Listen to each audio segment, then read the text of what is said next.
ছাত্র জনতার আন্দোলনের ফলে রাষ্ট্র গঠনের যে দ্বিতীয় সুযোগ মিলেছে সেটা কোনোভাবেই যেন নষ্ট না হয় তার তাগিদ দিয়েছেন অন্তর্বর্তী সরকারের আইন উপদেষ্টা ড আসিফ নজরুল।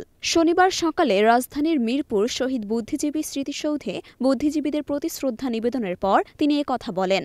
এর আগে সকাল ৭টার দিকে প্রথমে রাষ্ট্রপতি মোহাম্মদ শাহাবুদ্দিন, পরে ৭টা ১৫ প্রধান উপদেষ্টা ড মোহাম্মদ ইউনুস জাতির শ্রেষ্ঠ মেধাবীদের প্রতি শ্রদ্ধা নিবেদন করেন। মূলত ৯ মাসের রক্তক্ষয়ী মুক্তিযুদ্ধ শেষে বাঙালি জাতির চূড়ান্ত বিজয়ের মাত্র দুদিন আগে ১৯৭১ সালের ১৪ ডিসেম্বর দখলদার পাকিস্তানি হানাদার বাহিনী ও তাদের এদেশীয় দোসররা জাতিকে মেধাশূন্য করতে হত্যা করেন এদেশের শ্রেষ্ঠ সন্তান বুদ্ধিজীবীদের। এদিন আইন উপদেষ্টা বলেন, ১৯৭১ সালে বহু মানুষের, বহু শহীদদের আত্মত্যাগের পরও আমরা স্বপ্নের বাংলাদেশ গড়তে ব্যর্থ হয়েছিলাম এক ধরনের মানসিকতার জন্য, একটা দলের ব্যর্থতার জন্য। সেই ব্যর্থতার যেন পুনরাবৃত্তি না হয়। তরুণদের আত্মত্যাগের বিনিময়ে রাষ্ট্র গঠনের যে দ্বিতীয় সুযোগ আমরা পেয়েছি, সেই সুযোগ যেন আমরা কোনোভাবেই নষ্ট না করি।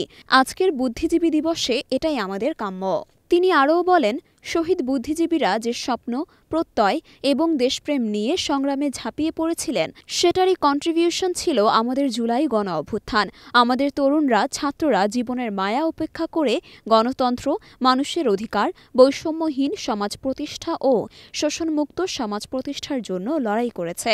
জুলাই গণ অভ্যুত্থানে দেখেছি ছাত্ররা জীবনের মায়া ত্যাগ করে লড়াই করেছে গণতন্ত্রের জন্য, মানুষের অধিকার ও বৈষম্যহীন সমাজ প্রতিষ্ঠার জন্য।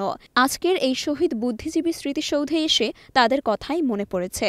এ সময় প্রধান উপদেষ্টার প্রেস সচিব শফিকুল আলম বলেন, শহীদ বুদ্ধিজীবীদের স্বপ্ন এবং আদর্শকে সম্পূর্ণভাবে ধারণ করে অন্তর্বর্তী সরকার।